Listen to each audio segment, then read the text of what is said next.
Hello everyone, स्वागत आहे सर्वांचं. आज आपल्यासोबत तेजस आहे. विद्यालंकार IT ब्रांच मध्ये ऍडमिशन सध्या इंजिनिअरिंग मध्ये घेतलेलं आहे. बोलणार आहोत तेजस सोबत. खूप काही जर्नी आणि एक्सपिरियन्सेस आपल्याला ऐकायला भेटणार आहेत. थोडक्यात आपण माहिती घेऊया. तेजस, थोडक्यात तुझं इंट्रोडक्शन दे. नमस्कार, माझं नाव तेजस धर्मेंद्र जाधव आहे. मी वडाळा दादर मुंबईमध्ये राहतो आणि मी ड्रॉपर होतो. आणि मग मला 97.5% मिळाले दिनेश सर टीम आणि दिनेश सरमुळे. आणि मॅथ्समध्ये 97.5 आणि टोटल 93.5% आहे. खूप खूप कॉंग्रॅच्युलेशन. थँक्यू. आणि विद्यालंकार IT मध्ये ऍडमिशन घेतलंस आणि अभ्यास स्टार्ट झालाय आता सध्या. हां सर. आता महत्वाचं काय, महत्वाचं असं आहे की फर्स्ट अटेम्प्ट जेव्हा 12वी नंतर दिली होती तेव्हा CET मध्ये 31% आले होते. ते आपण बघूया का एवढे कमी आले होते. पण त्यानंतर ड्रॉप घेऊन 1 वर्ष ड्रॉपर म्हणून अभ्यास केला डेडिकेटली आणि तोच पर्सेंटाईल वाढला आणि मॅथ्स मध्ये 97 आणि ओव्हरऑल 93% आहे. आणि त्या बेसवर एक चांगल्या कॉलेजमध्ये ऍडमिशन आता झालेलं आहे. तर आपण तेजसची जर्नी जरा पाहूया आणि बघूया कसं आहे. तेजस, सर्वात आधी खूप खूप वेलकम, स्वागत आमच्या स्टुडिओमध्ये. कशी काय तयारी स्टार्ट झाली होती 10वी नंतर? 11वी मध्ये सायन्स घेतलं, 12वी, मग 11वी मध्ये असताना सायन्स घेतलं, त्यानंतर 12वी आली. तर 12वी सोबतच CET ची तयारी केली होती की कसं झालं होतं? मी ॲक्च्युली 12वी मध्ये मला CETचं एवढं माहीत नव्हतं, MST CET बद्दल. पण नंतर हळूहळू मग मित्रांनी मी CETची परीक्षा मग दिली. जेव्हा माझे मित्र बोलले की देणारे ते लोक, मग त्यांचे कॉलेज लागले. मग मला ॲक्च्युली माहीत नव्हतं म्हणून मला कमी मिळाले. 31% फर्स्ट अटेम्प्टमध्ये. म्हणजे तेवढे 12वी बोर्ड जी दिली होती त्या बेसवरच डायरेक्ट परीक्षा दिली? हां, 12वी बोर्डच्या म्हणजे तुक्का मारला असेल जास्त? जास्त पण काही मला माहित होते कन्सेप्ट. तर जे मित्र आहेत त्यांचे ऍडमिशन गेल्याच वर्षी झाले सर्व? झाले फ्रेशर. मग नंतर असं का विचार आलं की मी ड्रॉप घेऊन? ते मग मला ॲक्च्युली IT इंजिनियर बनायचं होतं. तर मी रिसर्च केलं, बघितलं MST CET ने जातं. मी लेट केलेलं थोडं रिसर्च, त्यामुळे मग नंतर मी बोललो मम्मी पप्पांना की मी ड्रॉप घेतो आणि आतापासून अभ्यास स्टार्ट करतो. आता जे झालं ते झालं. मग मी बोललो दिनेश सर इंजिनिअरिंग ॲपनेच, माझे जे मित्र होते ना त्यांनी दिनेश सर इंजिनिअरिंग ॲप घेतला, पण तेव्हा मला माहीत नव्हतं. मग मी त्यांचा घेतला Dinesh sir engineering droppers app घेतला, दिनेश सर ड्रॉपर्स ॲप. मग केला अभ्यास. पण जे घरचे होते ते त्या लोकांनी तुला सांगितलं असेल ड्रॉप कशाला घेतो, 1 वर्ष वाया जाणार? मेंटल प्रेशर होता. आणि माझे मित्र जेव्हा बोलायचे, व्हॉट्सअप करायचे की तेजस काय करतोय, तर मी ऍक्च्युली त्यांना मी सांगायचो नाही तर थोडं मला असं वाटायचं कसं सांगू, लाज वाटायची की मी ड्रॉप घेतो, ते पुढे जातील 1 वर्ष. हां बरोबर. नाही, जसं घरी बसून असं टाइम टेबल केला होता का की मी किती वाजेपासून किती वाजेपर्यंत अभ्यास करणार असं? हां, टाइम टेबल करायचो, पण माझं दररोज 10 आवर स्टडी असायचंच नेहमी. ऑल डे मधलं म्हणजे. आणि लेक्चर्स करायचो 7 ते 9 आणि मग ते रिवाईज करायचो त्याच दिवशी. आणि काय न्यू कन्सेप्ट असतील तर ते पण शिकायचो. असं मग एक चॅप्टर करून पूर्ण सिलेबस संपवला असेल तसंच. आता ह्या जर्नीमध्ये मुलं जनरली लेक्चर बघतात, तू आमचे लेक्चर बघायचं, पण आमचे लेक्चर 1.5-2 तास होतात. मॅथ्स केला की फिजिक्स आणि केमिस्ट्री, मग एवढे तास बसायला जमत होते की काय? म्हणजे लाईव्ह बघत होतास की रेकॉर्डेड बघत होतास? तर आधी तर मी लाईव्हच बघायचो. जेव्हा इनिशियल स्टेजेस होते ना तेव्हा कसं 7 ते 9च असायचं. आणि असं त्यांचं टाइम टेबल की कधी मॅथ्स फिजिक्स असं, मग केमिस्ट्री असं, मॅथ्स. तर तुमचा टाइम टेबल तसा होता ना. मग ते इनिशियल स्टेजेस मध्ये तसंच 7 ते 9 2 तासच होता. मग हळूहळू जेव्हा क्रॅश कोर्स झालं तेव्हा crash course plus regular lectures होते. 2 लेक्चर. बरोबर. मग तेव्हा सिलेबस संपलेला ना, त्यामुळे तुमच्या लेक्चर्सवर करतानाच प्रॅक्टिस व्हायची, म्हणजे की रिव्हिजन टाइम. मॅथ्स तर तसंच असायचं. केमिस्ट्री थोडं तसं रिॲक्शनला टाइम नाही मिळायचा प्रॅक्टिस करायला. आणि ते फिजिक्स पण व्हायचं त्या सरांसोबतच. तर आता एक्झाम आल्या आधी अजून तुझ्या कॉम्पिटिशन मध्ये रेग्युलर विद्यार्थी होते, हम्म. अजून ड्रॉपर पण होते, मग तुला असं भीती वाटायची माझं होणार नाही होणार, हा अभ्यास मार्क्स येणार नाही येणार, कसं वाटायचं? मला ऍक्च्युली भीती तर वाटायची की आता मी केलंय प्रिपरेशन, माझा फुल 1 इयर मी दिलाय, फुल लायब्ररीमध्ये बसायचो, लेक्चर्स अटेंड करायचो सिन्सिअरली सगळं डिसिप्लिन मध्ये, पण मनात असं वाटायचं. तर मम्मीशी मी बोलायचो तर ती बोलायची काय काळजी नको घेऊ, होईल, तू फक्त मेहनत कर, बाकी देव द्यायचं ते देईल तुला. मम्मीला माहिती देव मग. आणि आता आता तेजस म्हणतोय की म्हणजे मॅडम टीचरच आहेत शाळेत, गायडन्स घ्यायचं आणि आपण मोटिवेट करायचं, ते त्याबद्दल जरा सांगा कसं. मोटिवेट म्हणजे कसं, तो सुरुवातीला खूप घाबरायचा की कसं होणार. म्हणजे मग तो रात्री असा अभ्यास, तो बराच वेळ म्हणजे 1:30-2 वाजे पण अभ्यास करायचा. आणि मग मी झोपलेली असायची, मला उठवायचा, मम्मी उठ, उद्याचं टाइम टेबल बनवायचं आपल्याला. आम्ही दोघं बसून टाइम टेबल बनवायचो. मग मी त्याला पूर्ण दिवसाचा एक टाइम टेबल सांगायची की तू असं असं अभ्यास कर, या वेळेला, म्हणजे त्याचं पूर्णच टाइम टेबल असायचं, अगदी खाण्यापिण्यापासूनचं टाइम टेबल. आणि मग तो बोलायचा संध्याकाळी मला 7 पासून मग मला वेळ नाही. मग तो सकाळी उठला की लायब्ररीत जायचा, मग लायब्ररीतून 6 वाजता आला का मग तुमचा 7 ते 9चा जो क्लास आहे मग ते तो रेग्युलर अटेंड करायचा. मग असं आम्ही टाइम टेबलनेच अभ्यास चालायचा. म्हणजे तुम्ही टाइम टेबल बनवायचे, ते फॉलो करायचं तो? हो नक्की, 100%.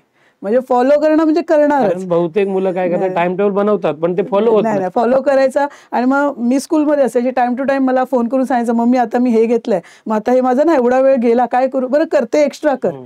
आणि मग पुढचा अजून आपला टाइम पुढे ढकलूया, पण तो अभ्यासच करायचा. असं नाही की बाबा टाइम टेबल दिला आणि मध्ये काय टाइमपास केला, अजिबात नाही. आणि तो मला टाइम टू टाइम सांगायचा. ते मग तो अभ्यास केल्यानंतर टेस्ट वगैरे द्यायचा? हो, टेस्ट द्यायचा. आणि मग ऑनलाईन. मग सुरुवातीला त्या टेस्टला कमी पण मिळायचे. मग तो भयंकर टेन्शन मध्ये यायचा की आता माझं कसं होणार, एक तर ड्रॉप घेतलेला, 1 वर्ष गेलेलं आहे वाया. मग तो तरी मी बोलायची, बघ हे कमी मिळतात, पुढे अजून होईल, अजून तुझं पुढे होणार, कारण तू मेहनत करतोय, ती कुठे वेस्ट होणार नाहीये. असं करून मोटिवेट तो भयंकर करायला लागायचं. कारण तो खूप असं वाटायचं की मित्र पुढे गेलेत, त्यामुळे तो थोडा होता. पण नंतर पण ते तुमचे जे लेक्चर्स बघून किंवा मोटिवेशनल पण तुमचे एक लेक्चर असायचा, एक दिवस असा असायचा, ते तो खास तो बसून मला सांगायचा, आता बघ मोटिवेशनल चालू, बरं नीट बघ. मग ते कारण मी तिकडे ऐकायची ना, त्याचं चालू असायचं ते काय. 100% तुमचे भरपूर लेक्चर बघितलेले, त्यामुळे मला कळायचं की काय चाललंय. मोटिवेट तो भयंकर तुमच्या लेक्चर्सने झालेला आहे. आता एवढी प्लॅनिंग करून, तयारी करून, टाइम टेबल फॉलो करून आता परीक्षा जवळ आली, तेव्हा म्हणजे शेवटी रिव्हिजन, जेव्हा समजा की एप्रिलमध्ये परीक्षा होती, तर फेब्रुवारी मार्च मध्ये रिव्हिजन साठी काय केलं, कसं प्लॅनिंग केली? एकदा वाचून झालं असेल सर्व सिलेबस, रिव्हिजन कशा प्रकारे केलं? तर सर्वात आधी मी जेव्हा पण आपलं कुठलं संपायचं किंवा काय बोलतात लेसन वगैरे सिलेबस तर मी आधी ते शॉर्ट नोट्स बनवून, म्हणजे 2 पेजमध्ये ते समरी सिनॉप्सिस. तर ते तुम्ही स्ट्रॅटेजी द्यायच्यात ना, की सोविन सर किंवा कुठले सर, तर त्यांनी बोललेलं कुठला पण चॅप्टर संपला ना की एक शॉर्ट नोट बनवा की एक्झामच्या वेळी ते यूज होईल. आणि ऍक्च्युअली मध्ये ते होतं युजफुल. जेव्हा आपण टेस्ट द्यायचो संडेला किंवा असं हा चॅप्टर झाला टेस्ट द्यायचं, तर शॉर्ट नोट समरी बनवतानाच ते तेव्हा होतं, तर लास्टला युजफुलच होतं. मग परीक्षेसाठी युजफुल. परीक्षेसाठी आता परीक्षा आली, हॉल तिकीट, सेंटर, मग सेंटर किती लांब होतं की जवळ होतं ते सांग. पहिलं लांब होतं, आमचं वाशीला होतं, सेकंड टाइम दादरला म्हणजे जवळ होतं. तर 3 तासाचा एक्झाम असतो आणि 1.5 ते 2 तास आधी जायचं असतं. पोहोचलेलास, पेरेंट्स होते सोबत? होते सोबत, मोटिवेशन साठी. आणि आता परीक्षेमध्ये आतमध्ये गेल्यानंतर आपल्याला 3 तासात 150 प्रश्न सोडवायचे असतात. पेपर कम्प्लीट झाला होता की नाही? म्हणजे माझा झालेला पेपर कम्प्लीट. काय काय क्वेश्चन लास्टला जे मला वाटलेले की होतील माझ्याने, पण ते टाइममुळे झाला नाही. म्हणजे सॉल्युशन माहित होतं, तर मी थोडं तुक्का मारलेला शेवटी. थोडं स्पीड कमी पडली माझी. एक्झाम मधून बाहेर पडल्यावर काय अवस्था होती? म्हणजे मनात भीती किंवा किती मार्क्स पडतील, अपेक्षा किती होती? अपेक्षा मला 93.5 पडे एवढं तर नव्हतं, कारण की माझे मॅथ्स मध्ये 36 क्वेश्चन बरोबर होते किंवा आन्सर की आलेली, बाकी सगळे मी तुक्का. मग मला वाटलं की काय होईल आता, पण मला वाटलं की बाकीचे तर राईटच आहे, तर ते बरोबर. 35 प्रश्न राईट आहे. राईट आहे. त्यानुसार तुला तेवढे पर्सेंटाईल भेटले. रिझल्ट आला तेव्हा कधी मी 12 वाजता बघितला रिझल्ट, 16 जूनला. मम्मी, बहीण आणि मी होतो. एकदम एक्साइटेड. मम्मी तर रडायलाच होती की बाई तिने पण मेहनत केलेली माझ्यासोबत, जर्नी सोबत ती पण आहे मम्मी माझी. तेच. तर 31 पर्सेंटाईल पासून आता ओव्हरऑल 93 पर्सेंटाईल पीसीएम मध्ये आणि मॅथ्स मध्ये 97.55.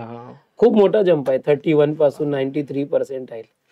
तर त्यानंतर असं आता म्हणजे अपेक्षा वाढतात ना, आता मोठा कॉलेज पाहिजे आणि मुंबईत राहतो तर मुंबईचा कॉलेज.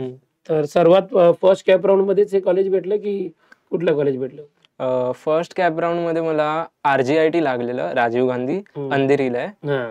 आणि मग सेकंड जेव्हा मी बेटरमेंटला गेलो तर सेकंड राऊंडला मला विद्यालंकार वडाळमधला लागला. आणि राहतो कुठे? वडाळमध्येच म्हणजे राहतो. तिथेच राहतो आणि तिथेच कॉलेज भेटलं जवळ. तेच. आणि ते नाव आल्यानंतर परत बेटरमेंट साठी ट्राय केला की लगेच ऍडमिशन घेतलं? नाही, विद्यालंकारच घ्यायचं होतं कारण ती जवळ आहे आणि ऑटोनॉमस पण आहे म्हणून मी मग घेतलं. लगेच फ्रीज केलं असेल. लगेच गेलो. खूप खूप मस्त आहे एकदम. आता कॉलेज स्टार्ट झाले, कशी लाईफ आहे? कॉलेज लाईफ जातोय, कॉलेज मित्र बनले? हा, बनले मित्र. 2 हफ्ते झाले माझ्या कॉलेजला चालू होऊन. आता प्रॅक्टिकल पण असतात. 9 ते 5 कॉलेज असतो 9 प्रॅक्टिकल ते असेल 5 तर. पूर्ण जॉब सारखं. हा, तेच. मग त्याच्यातून स्टडीज मॅनेज करणं आपलं ते. 12वीची जी स्टडी असते आणि इंजिनिअरिंगची आता फर्स्ट इयरची स्टडी, काय डिफरन्स तुला जाणवतंय?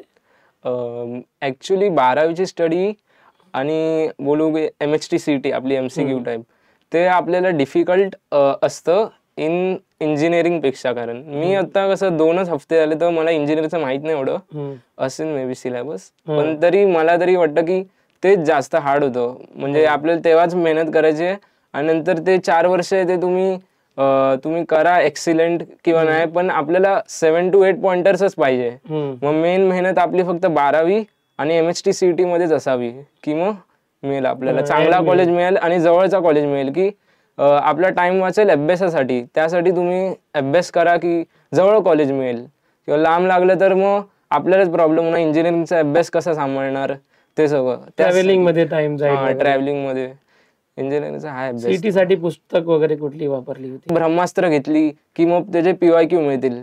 आणि शॉर्टकट सर ऍप मध्ये सांगायचे दिनेश सरच्या, आणि फॉर्म्युला बुक्स मध्ये पण शॉर्टकट आहेत, तर ते फार युजफुल झालं.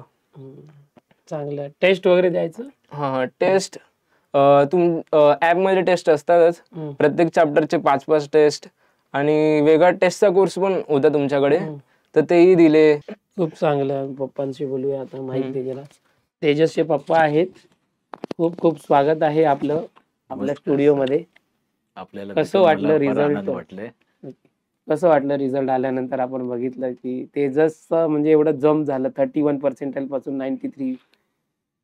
त्याची खरंच ऍक्च्युली मला तर वाटलं नव्हतं एवढं मिळेल, पण ते 31 बोलल्यानंतर बोलला आता हा काय करतोय काय माहित. आणि नंतर मग तुमचे जे ऍप्स आहेत ना, दिनेश सर, हे माझी मिसेस बोलायची की दिनेश सरांचे ऍप आपण घेऊया. मग बोललो चालेल, घे, जे बेटर आहे ते घे. मग ते कोर्सची फी वगैरे पाहिली असेल, जास्त वाटली की कमी वाटली की काय? नाही, तो मॅटर नाही, ऍक्च्युली पर्सेंटेज मॅटर होतं. त्यामुळे काय ते काय एवढं लक्ष नाही दिलं आम्ही. फी सर तुमची परवडण्यासारखी आम्हाला. हा, फीज तर एवढी काय वाटली नाही, आणि जे अफोर्डेबल आहे असं काय जास्त नाही वाटत. पण ऍक्च्युली पर्सेंटेज पाहिजे आपल्याला, जर एज्युकेशन चांगलं पाहिजे तर मग ते करायलाच पाहिजे ना. नाही, कारण की सर्व पॅरेंट्स 1,00,000, 2,00,000, 3,00,000 पण भरतात. हो, पण तशी फॅसिलिटी भेटत नाही. तसं लेक्चर असेल किंवा आम्ही ते 1,000-2,000 रुपयामध्ये तेवढं करून डेली लाईव्ह लेक्चर देतो. तेच तर, हे तर तुमचं नॉमिनल फीस आहे, आणि त्यामुळे काय माहिती सगळं अफोर्डेबल आहे.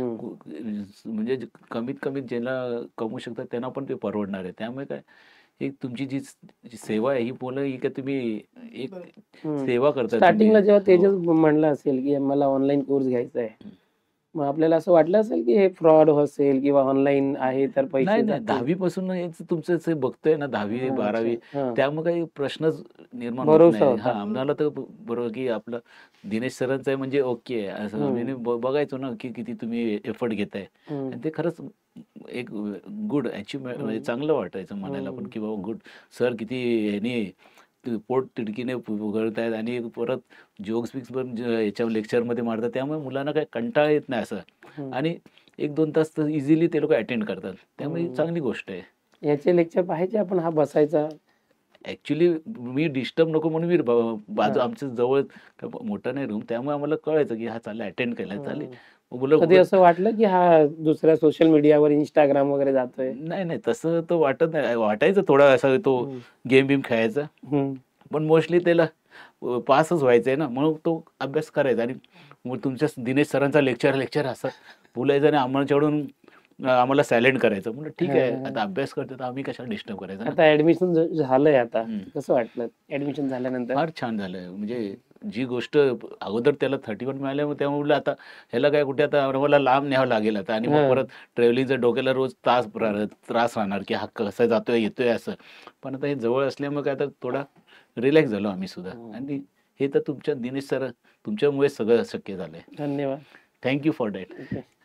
तेजस, आता सोशल मीडिया बद्दल आपण बोललो, तर तुला तर मनात म्हणजे मोबाईल आहेत, मग कसं तू हँडल करायचं? असं टाइम स्लॉट केला होता की 1 तास मी गेम वगैरे करणार किंवा इंस्टाग्राम, की टोटली अवॉइड केला, की काय केलं म्हणजे? ऍक्च्युली गेम्स मी खेळायचो थोडं स्टार्टिंगला, पण जसं जसं एक्झाम जवळ येत गेले तर मी छोटे गेम्स किंवा असे गेम्सच बंद केले.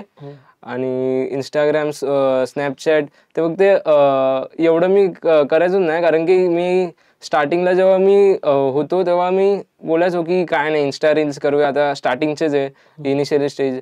तर पण मला सारखं डोक्यात यायचं की नाही, मी नाही करू शकत सोशल मीडिया ॲप, कारण की मी आधीच पार्टी आहे. माझे जे मित्र होते ते माझ्यापेक्षा 1 वर्ष पुढे आहे. तर एका स्ट्रॅटेजीमध्ये सोविन सर यांनी सांगितलेलं की तुम्ही जे आता समजा ड्रॉपर्स आहात, तर तुमचे जे मित्र असतील त्यांना जॉब लागला तर तुमच्यापेक्षा 1 वर्ष पुढे गेले ते, मग ते लवकर कमवणार तुमच्यापेक्षा. तर मी पण घाबरायचो की यावर्षी जर मी नाही केलं तर माझा पुढे फ्युचर काय होणार. हे सोशल मीडिया तर आहेच, पुढे पण आहे आपला 4 वर्षानंतर. तर मी बोललो थोडं कमी करूया सोशल मीडिया, बंद नको करूया, थोडे मित्रांसोबत असं राहू शकतो कनेक्टेड. आता पुढे काय विचार केला आपण तेजस बद्दल? आता ऍडमिशन त्याने घेतलेलं आहे. आता आमचं अजून बोलतात ना की त्याच्याविषयीच्या अपेक्षा अजून वाढल्या. आता जसं आता त्याला आम्ही सांगितलं आता बीई करतोय म्हणजे, तर आता तू गेटची एक्झाम दे, बरोबर आहे, हे आम्ही त्याला सांगितलं. तर त्याच्याप्रमाणे तू अभ्यास करायचा आहे, म्हणजे पुढे अजून पुढे जायचं. हो, अजून पुढे जायचं. कारण आता कॉन्फिडन्स आमचा पण वाढला त्याच्याबरोबरचा.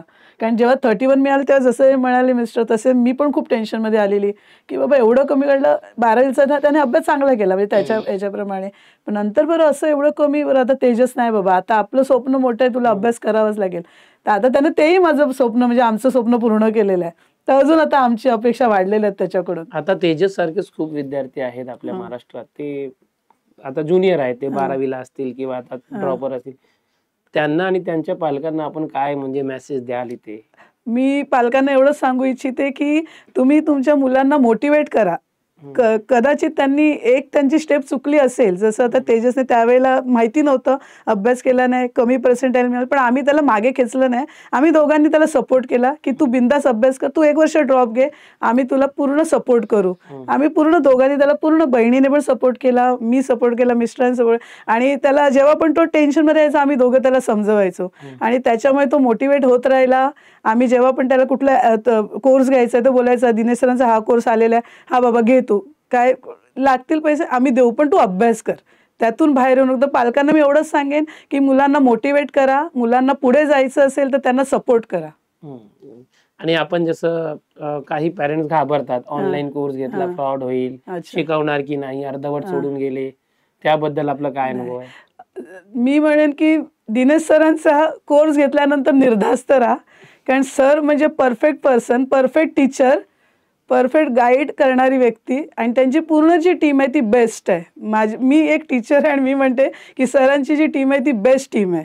त्यामुळे बिंदास निर्धास्त राहून हा कोर्स कोणीही घ्यावा, आणि काही मग कुठेही जायची गरज नाही, घर बसल्या बेस्ट शिक्षण.